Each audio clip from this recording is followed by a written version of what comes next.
صدق رسول النبی الامین الکریم۔ سورۃ الرحمن شروع ہو رہی ہے۔ آپ علیہ الصلوۃ والسلام نے فرمایا سورۃ رحمان پورے قرآن کا دل ہے۔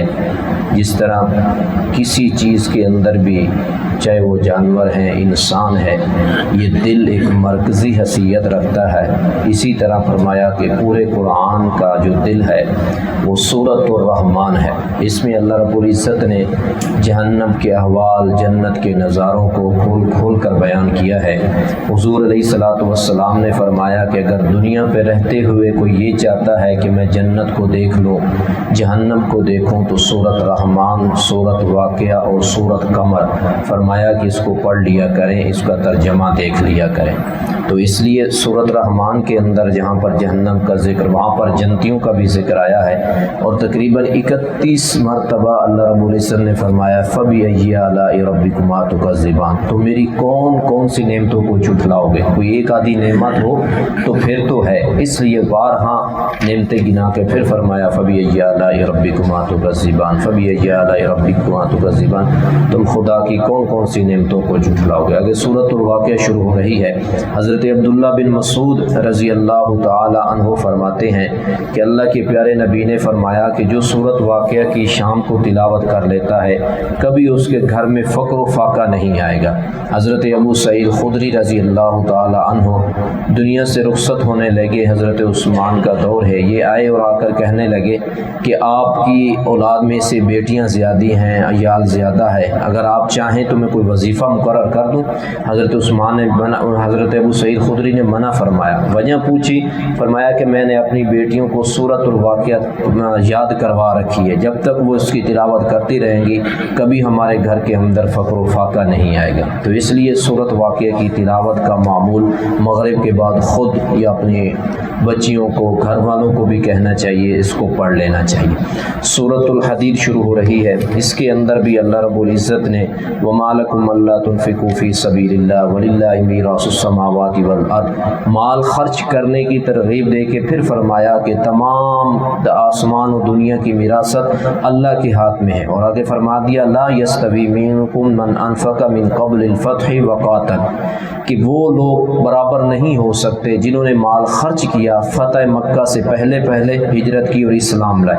اولئک اعظم درجۃ من الذین انفقوا من بعد وقاتلوا، ان لوگوں سے ان کا درجہ زیادہ ہے جو فتح مکہ کے بعد اسلام لائے ہیں اور انہوں نے مال خرچ کیا۔ لیکن آگے میرے رب نے اعلان کر دیا وَكُلًّا وَعَدَ اللَّهُ الْحُسْنَى، سبھی کے ساتھ حسن ظن کا وعدہ، سبھی کے ساتھ بھلائی کا اعلان اللہ نے کر دیا ہے۔ اب یہ ان لوگوں کے سوال کا بھی جواب ہو گیا، میں تفصیل میں نہیں جانا چاہتا۔ یہ لوگ کہتے ہیں کہ جب فتح مکہ ہوا تو فلاں اس وقت تو مسلمان بھی نہیں ہوا تھا، اس کے بعد بھی جو لائے ہیں ایمان، درجات اللہ نے بیان کر دیے، لا یستوی، برابر نہیں ہو سکتے جو پہلے ایمان لائے ہیں اور اللہ کے راستے میں مال خرچ کر دیا، لیکن آخر میں سبھی کے مرتبے کو گنوا کے پھر میرے رب نے اعلان کر دیا کہ آخر میں ایمان لائے یا شروع میں لائے یا درمیان میں لائے، بس ایمان کی حالت میں حضور کے چہرے کی زیارت کی اور ایمان کی حالت میں دنیا میں رخصت ہو گئے ہیں، تو میرے رب نے فرمایا وَكُلًّا وَعَدَ اللَّهُ الْحُسْنَى، میں نے سبھی کے ساتھ حسن ظن کا وعدہ کیا، مطلب سبھی کے ساتھ بھلائی کا وعدہ کر دیا۔ یہ صحابہ کرام کی بات ہو رہی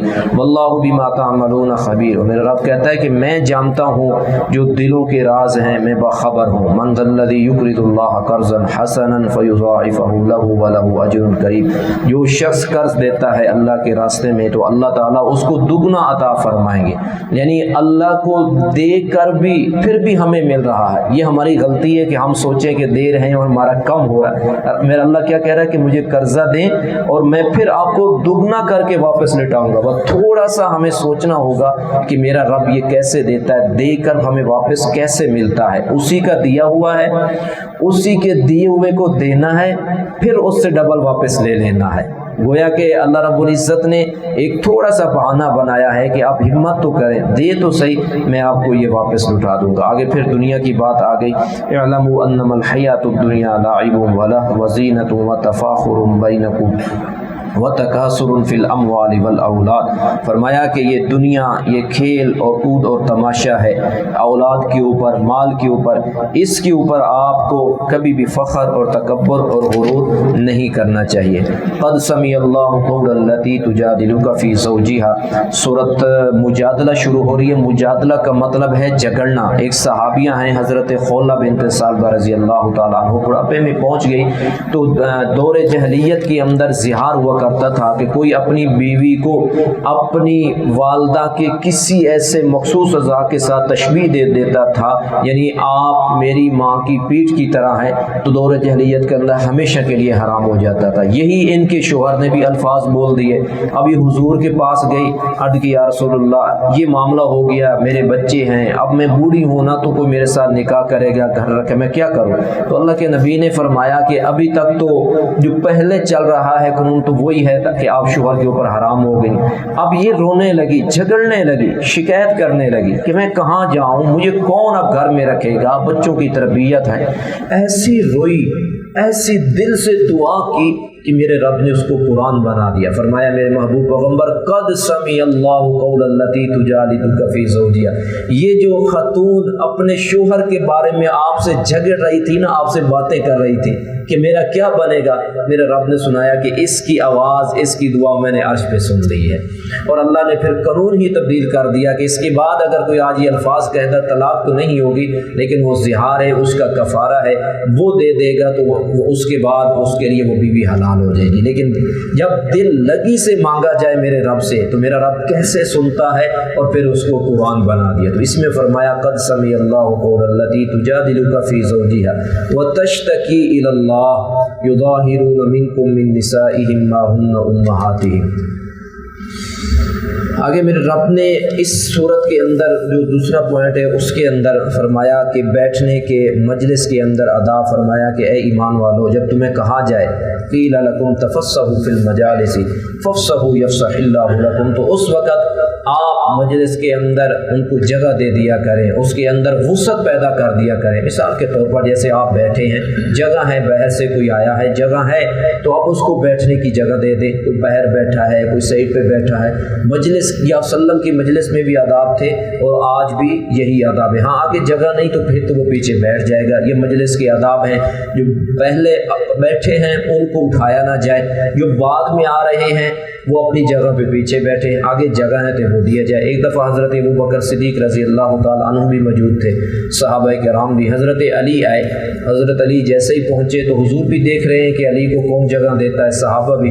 تو حضرت ابوبکر کھڑے ہوئے اور کہا کہ بھائی علی ادھر آئے، میرے ساتھ بیٹھے۔ تو اللہ کے نبی نے فرمایا کہ ہمیشہ عزت والے عزت والوں کو عزت دیتے ہیں۔ یہ صحابہ کرام کے آپس میں محبت تھی کہ کیسے پیار اور محبت سے بلاتے تھے۔ بعض لوگوں کا یہ ہوتا ہے کہ اگر وہ بڑا ہے علاقے کا یا کوئی بھی ہے تو پہلے جو لوگ بیٹھے ہوتے ہیں ان کو اٹھا دیا، آپ واپس۔ یہ نہیں، استاد ہے، شاگرد اگر بیٹھے ہیں سے مناسب۔ اسی طرح کوئی محفل ہو رہی ہے، کوئی مجلس ہو رہی ہے، ہاں انتظامیہ اگر یہ بہتر سمجھتی ہے کہ یہاں سے لوگوں کو اٹھا کے سائڈ پہ کرنا چاہیے، راستہ بند ہو رہا ہے تو ان کو تو اجازت ہے، لیکن اس کے علاوہ اس وجہ سے کہ یہ چھوٹے طبقے کے لوگ ہیں آگے کیوں بیٹھ گئے، ان کو پیچھے بیٹھانا چاہیے، چودھریوں کو آگے بٹھانا چاہیے، یہ طریقہ غلط ہے۔ جہاں پر بیٹھ گئے ہاں جگہ ہے تو ان کو جگہ دے دینی چاہیے۔ اللہ رب العزت عمل کی توفیق عطا فرمائے۔